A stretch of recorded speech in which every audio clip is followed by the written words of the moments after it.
प्यारे दोस्तों, हमारी आज की कहानी है 3 प्रश्नों के उत्तर। अकबर के प्रश्नों और बीरबल के जवाबों से जुड़े किस्से काफ़ी प्रचलित हैं। कहते हैं कि बीरबल बहुत बुद्धिमान थे। अकबर के सवालों के सटीक जवाब बीरबल के पास होते थे। इन दोनों का ऐसा ही एक रोचक किस्सा जिसमें अकबर ने बीरबल से ईश्वर से जुड़े 3 प्रश्न पूछे थे। वो 3 प्रश्न ये थे। नंबर 1, ईश्वर कहाँ रहता है? नंबर 2, ईश्वर कैसे मिलता है?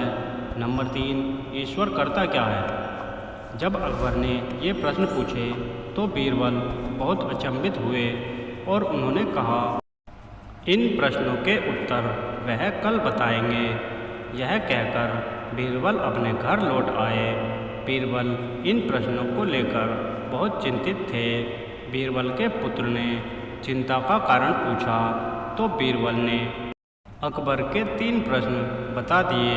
बीरबल के पुत्र ने कहा वह खुद कल दरबार में बादशाह को इन तीनों प्रश्नों के जवाब देगा। अगले दिन बीरबल अपने पुत्र के साथ दरबार में पहुंच गए और बादशाह अकबर से बोले कि आपके तीनों प्रश्नों के जवाब तो मेरा पुत्र भी दे सकता है। अकबर ने कहा, ठीक है, बताओ ईश्वर कहाँ रहता है? इस प्रश्न के जवाब के लिए बीरबल के पुत्र ने दूध मंगाया जिसमें चीनी मिली हुई थी। उसमें वह दूध अकबर को दिया और कहा, चखकर बताइए दूध कैसा है? अकबर ने चखकर बताया कि दूध मीठा है। तब बीरबल के पुत्र ने कहा, क्या इसमें चीनी दिख रही है? अकबर ने कहा, नहीं, इसमें चीनी तो नहीं दिख रही, वह तो दूध में घुल गई है। बीरबल के पुत्र ने कहा, जहाँ पना, ठीक इसी तरह ईश्वर भी संसार की हर चीज़ में घुला हुआ है, लेकिन दूध में घुली हुई चीनी की तरह दिखाई नहीं देता। अकबर जवाब से संतुष्ट हो गया। अकबर ने दूसरा प्रश्न पूछा, ईश्वर कैसे मिलता है? इस प्रश्न का जवाब देने के लिए बीरबल के पुत्र ने दही मंगवाया।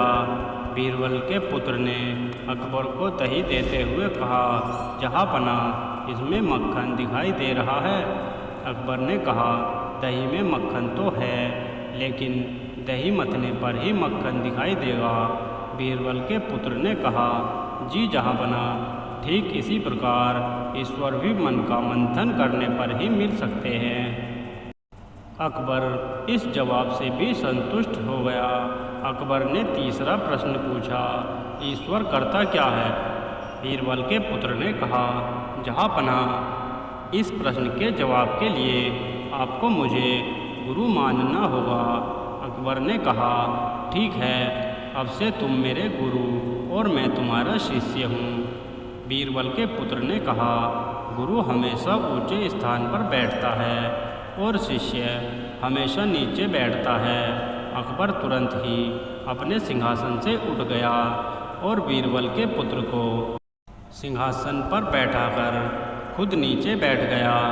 सिंहासन पर बैठते ही बीरबल के पुत्र ने कहा, जहाँ पना, यही आपके तीसरे प्रश्न का जवाब है। ईश्वर राजा को रंक बनाता है और रंक को राजा बना देता है।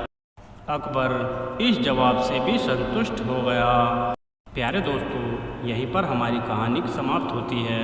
अगर आपको ये कहानी पसंद आई हो तो प्लीज़ वीडियो को लाइक और चैनल को सब्सक्राइब जरूर कर देना और साथ ही घंटे को भी दबा देना, क्योंकि हम आपके लिए इसी तरह की वीडियोस नई नई कहानियों के साथ लाते रहते हैं।